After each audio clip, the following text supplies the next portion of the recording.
नमस्कार आचार्य जी। मैं अभी हाल ही में न्यूज़ देख रही थी कि उसमें था कि 32 वर्षीय युवा ने खुदकुशी कर ली और साइड नोट में उसने ये लिखा है कि पत्नी उसका कहना नहीं मानती है। तो आचार्य जी, जिस भी रिश्ते में हम रहते हैं, चाहे वो पर्सनल हो या प्रोफ़ेशनल हो, तो हम सामने वाले से अपेक्षा रखते हैं कि वो हमारी बात भी समझे और माने भी।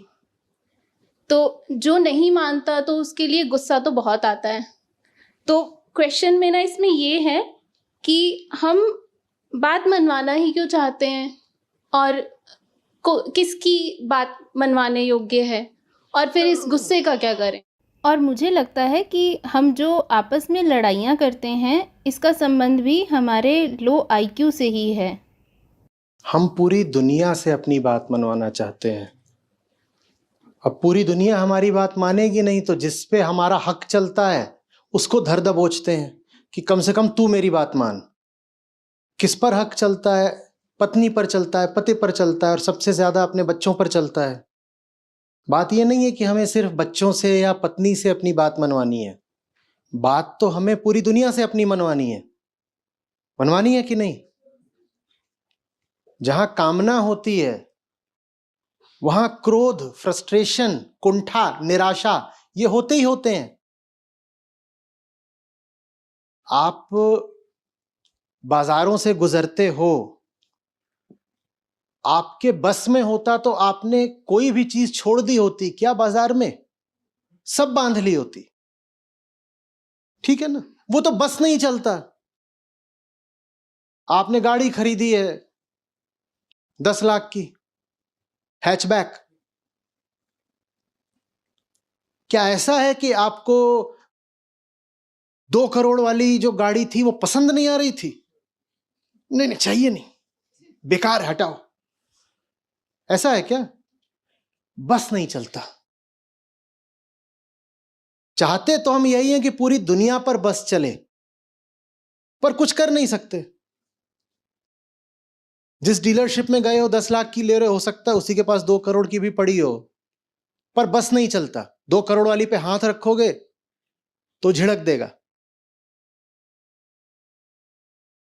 कामना तो सब कुछ भोगना चाहती है ना, पर सब कुछ भोगने से हम पीछे ही रह जाते हैं। कहते हैं इज्जत बचा के पीछे रहो, 2 करोड़ वाली गाड़ी पे हाथ रखा तो अपमान होगा, तो हम पीछे हो जाते हैं। फिर कुछ लोग हमें अपने ही घर में मिल जाते हैं, अपने अधिकार क्षेत्र में मिल जाते हैं। वहां हमारी सारी जो दमित कामनाएं होती हैं वो फूट फूट के बाहर निकलती हैं। कहते हैं किसी पर अपना बस नहीं चलता तो इन पे चलाओ,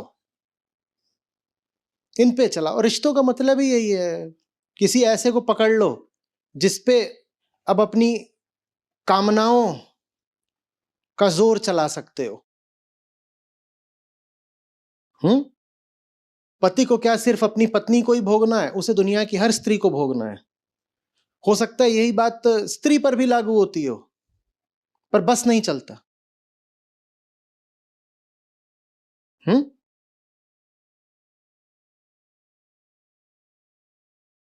समझ में आ रही?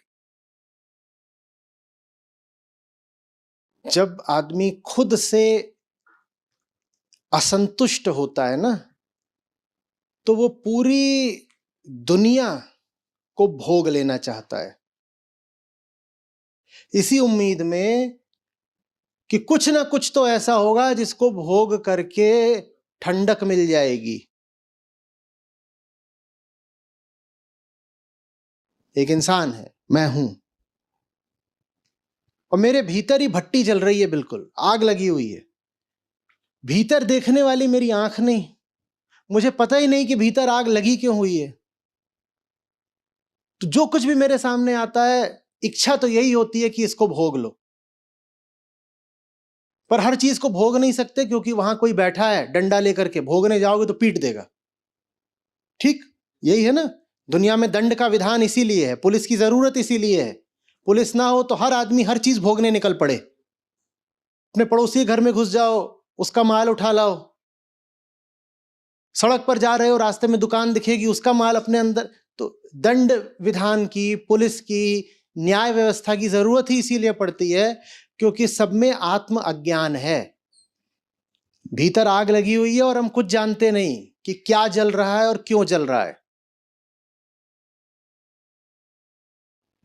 आम जीवन में हम ये दुस्साहस नहीं करते हैं कि जो कुछ दिखा उसी पर हाथ रख दिया।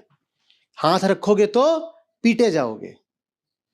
पर घर में मिल जाते हैं कुछ बेचारे असहाय प्राणी जो पलट के पीट नहीं सकते, जैसे छोटे बच्चे, तो हम अपनी कामनाओं का पूरा ठीकरा उन्हीं पे फोड़ते हैं। चल बेटा तू अमेरिका का राष्ट्रपति बन के दिखा। क्यों? अरे पिताजी चपरासी भी नहीं बन पाए इसलिए। तुम स्वयं से असंतुष्ट हो तो दूसरों पे जबरदस्ती करोगे ही करोगे। समझ रहे हो? और अगर ये बात बताने वाला कोई नहीं है तो तुमको लगेगा कि दूसरों पर जबरदस्ती करना तुम्हारा नैतिक अधिकार है। तुम कहोगे तू मेरी बात नहीं मान रही, ये तू अनैतिक काम कर रही है और मैं तुझे तेरे अनैतिक काम की सजा दूंगा। या तो तुझे पीट कर, नहीं तो खुद को पीट कर। खुद को पीटने वाला काम महिलाएं ज्यादा करती हैं, दूसरों को पीटने वाला काम पुरुष ज्यादा करते हैं। पर दोनों ही यही कर रहे हैं कि कामना पूरी नहीं हुई तो कुछ प्रतिक्रिया तो करनी है ना। बच्चे मिल गए, बच्चों को धुन दो। बीवी मिल गई, बीवी को धुन दो। बीवी किसी को नहीं धुन सकती तो खुद को धुन लेती है। देखा नहीं है? वो जाके ऐसे दीवार में सर मार देगी, फिर गूमड़ निकल आएगा, फिर थोड़ी देर के लिए उसको सहानुभूति मिल जाएगी तो कहेगी देखा। ऐसा थोड़ी है कि हम कुछ नहीं कर सकते। सर के भीतर कुछ हो ना हो, सर के ऊपर गूमड़ है।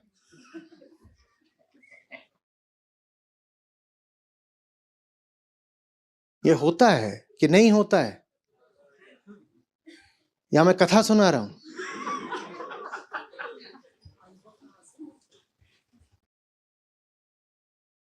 अपनी अपूर्णता को भरने के लिए किसी का इस्तेमाल करने से बचो। पहली बात, काहे किसी को बलि का बकरा बना रहे हो? अपनी जिंदगी नर्क है, उस नर्क में क्यों किसी को ला रहे हो? जिससे प्यार करते हैं उसे नर्क में लाते हैं। तो तुम्हारी जिंदगी अगर नर्क है, ईमानदारी से जानते हो, तो किसी को अपनी जिंदगी में क्यों ला रहे हो भाई? पहले इस नर्क की सफाई कर लो। या ये कह रहे हो कि मेरी जिंदगी नर्क है, किसी को लाई इसीलिए रहा हूं कि वो मेरे नर्क की सफाई करेगी। टॉयलेट क्लीनर लाए हो फेरे लेके, आजा मेरे नर्क की सफाई कर। ये पहली बात। अपनी जिंदगी नर्क हो तो किसी को जिंदगी में मत लाओ। और दूसरी बात, कोई दिखे जो स्वयं से ही बहुत रुसवा है, जिसके भीतर लगातार आग लगी हुई है, तो उसकी जिंदगी में प्रवेश कर मत जाना।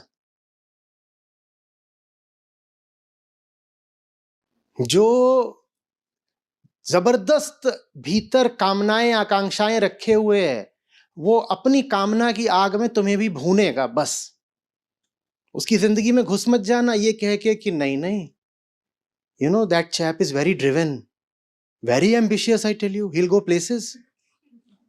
You will go places. Narakpur, that's the place.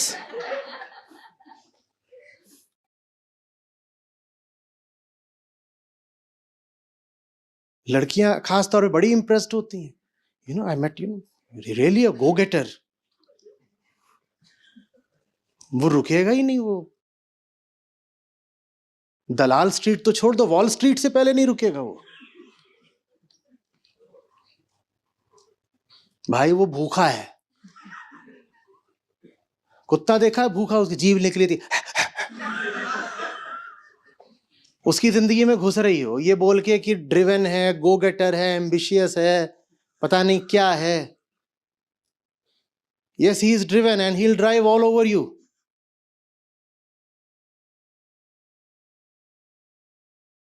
Yes, he likes to run and you will be run over.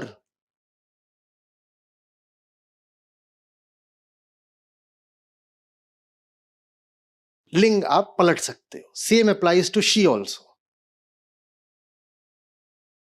पर सवाल चूंकि महिला ने पूछा है, इसीलिए उनके संदर्भ में उत्तर दे रहा हूं।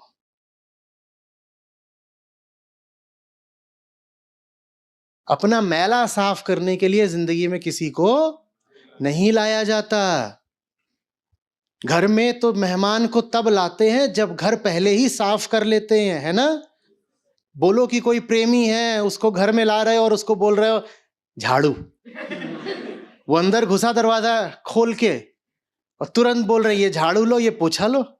प्रेम का यही तो मतलब है, हमारा मैला साफ करो। ऐसे करते हैं। बल्कि अगर घर अस्त व्यस्त होता है, गंदा होता है, कोई आना भी चाहता है तो उसको कहते हैं अभी मत आओ, रुक जाओ, पहले हमें, हाँ, let me put my own house in order. And that's the purpose of life, to put your own house in order, not to strike relationships when your house stinks.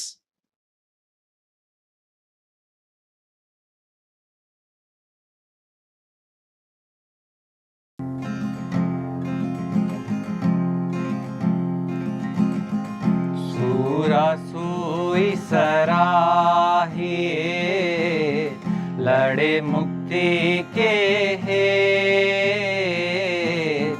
सूरा सोई सराहे लड़े मुक्ति के हे, पुरजा पुरजा खट पड़े तो भी न छाड़े खेत रे साधो, तो भी न छाड़े खेत।